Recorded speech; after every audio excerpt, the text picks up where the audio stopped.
Hello बच्चों, welcome back to my channel study hard. इस video में हम करने जा रहे हैं क्लास 7 का मैथ्स एक्सरसाइज 8.1 का क्वेश्चन नंबर 1। तो क्वेश्चन नंबर 1 में दिया गया है लिस्ट 5 रैशनल नंबर्स बिटवीन। आपको 5 रैशनल नंबर्स लिखने हैं -1 और 0 के बीच में। तो ये दोनों नंबर्स जो आपको दिए गए हैं ये दोनों आपका होल नंबर्स के फॉर्म में है। पहले तो इसको आपको फ्रैक्शन के फॉर्म में लिखना होगा।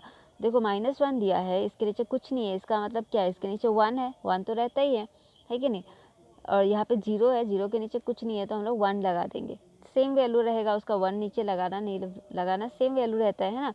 तो इस तरह से 1 लगा देंगे तो ये हमारा p/q के फॉर्म में आ गया। उसके बाद क्या करेंगे, इन सबको हम सेम नंबर से मल्टीप्लाई करेंगे। तो यहाँ पे सपोज हमने 10 से मल्टीप्लाई किया, ठीक है। तो -1 10 जा 1 10 जा क्या होगा, 10 हो जाएगा। माइनस का साइन यहाँ आ गया, इधर से 1 10 जा इधर 10 हो गया, है ना। तो इसको मल्टीप्लाई करके हमारा आया -10/10। और इधर 0 10 जा 0 और 1 10 जा 10, तो इधर आ गया हमारा 0/10। इसका मतलब क्या हुआ कि -1 के बदले हम लोग -10/10 को भी ले सकते हैं। ये दोनों -1 और -10/10 जो है ना, ये दोनों सेम है। और 0 के बदले हम लोग 0/10 लिख सकते हैं, ये दोनों सेम है। तो अगर हम -10/10 और 0/10 के बीच के रैशनल नंबर्स लिख देना, तो मतलब आंसर हमारा -1 और 0 के बीच में जो रैशनल नंबर्स होंगे ना, वही आएगा। तो देखो यहाँ पे 0/10 है, तो हम लोग और -10/10 है, तो इन दोनों के बीच में रैशनल नंबर्स क्या होंगे, 0 के इधर में हम लोग जब लेफ्ट साइड जाते हैं तो इधर क्या आएगा, -1/10 आएगा। उसके बाद -2/10 आएगा, है ना। उसके -3/10, -4/10, -5/10, है ना, 6/10। उसके बाद अब और भी लिख सकते थे, -7/10 भी लिख सकते थे, -8/10, -9/10। उसके बाद मगर -10/10 आप नहीं लिख सकते, क्योंकि 0/10 और -10/10 के बिटवीन आपको लिखने बोला है।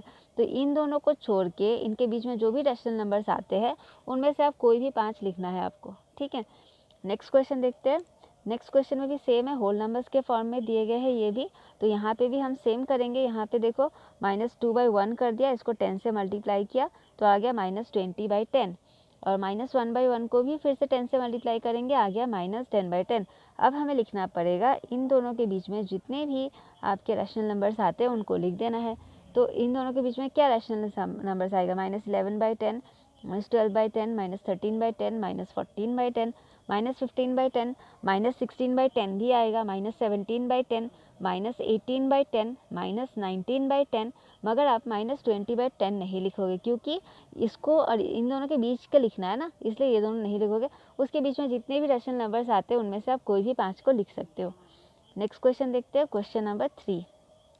देखो -4/5 और -2/3 के बीच में आपको रैशनल नंबर्स लिखने हैं। तो ये आपको अब देखो, ये ऑलरेडी फ्रैक्शंस में दिए गए हैं, ये होल नंबर्स में नहीं है। तो जब होल नंबर्स में रहते थे तो उसके नीचे हम 1 लगा देते थे। तो यहाँ पे तो 1 लगाने का जगह नहीं है, -4/5 ये ऑलरेडी फ्रैक्शन में है। तो ऐसे नंबर्स को हम लोग क्या करते हैं, इस नंबर को क्या करेंगे, इसके डिनोमिनेटर के साथ मल्टीप्लाई करेंगे दोनों को। और उसके बाद क्या करेंगे, ये -2/3 को मल्टीप्लाई करेंगे इसके डिनोमिनेटर से। दोनों नंबर्स को एक दूसरे के डिनोमिनेटर्स के साथ मल्टीप्लाई करना है। जैसे देखो, इधर -4/5 को 3 से मल्टीप्लाई किया जो कि इसका डिनोमिनेटर था, और यहाँ पे -2/3 को 5 से किया जो कि इसका डिनोमिनेटर था। इस तरह से करके आप इसको सॉल्व करके लिखोगे। इधर आया -12/15, इधर -10/15। अब देखो आप लोग, -10/15 और -12/15 के बीच में कितने रैशनल नंबर्स आते हैं, ऑब्वियसली 2 ही आएंगे, है ना। -11/15 आएगा एक, और एक आएगा आपका -12/15। मगर यहाँ तो आपको 5 रैशनल नंबर्स लिखने बोले थे, तो ये हमें और भी थोड़ा इसे एक्सटेंड करना पड़ेगा। 2 से तो काम नहीं चलेगा, तो और भी चाहिएगा। तो इसके लिए क्या करेंगे, देखो आप लोग, -12/15 को आप यहाँ लिखोगे, और इसको मान लो फिर से दोनों नंबर्स को सेम पहले की तरह 10 से मल्टीप्लाई कर दोगे, और इधर -10/15 को यहाँ लिखोगे। जबकि इसको आपने 10 से किया था, तो इधर भी आपको दोनों को 10 से ही करना होगा। उसके बाद अब जब इसे सॉल्व करोगे, देखो इसको जब मल्टीप्लाई किया, -1/20, है ना, -120/150 आ गया, इधर -100 आपका 150 आ गया। अब आप देखो, -100/150 और -120/150 के बीच में तो बहुत सारे रैशनल नंबर्स है ना। देखो, -100/150 के बाद में क्या आएगा, -101/150, -102/150, -103/150। उसके बाद देखो -104/150, -105/150, इसी तरह से आप जाते जा सकते हो 106/150, है ना, -107/150। इस तरह से आप बहुत सारे नंबर्स लिख सकते हो। कहाँ तक?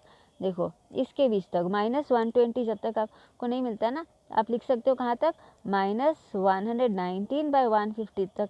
जितने भी रैशनल नंबर्स है वो सारे आप लिख सकते हो, मगर यहाँ पे ओनली 5 ही लिखने दिए। ठीक है, नेक्स्ट क्वेश्चन देखते हैं। -1/2 और 2/3, तो ये दोनों ही फिर से फ्रैक्शंस में है, तो इसको हम लोग क्या करेंगे, दोनों को एक दूसरे के डिनोमिनेटर से मल्टीप्लाई करेंगे।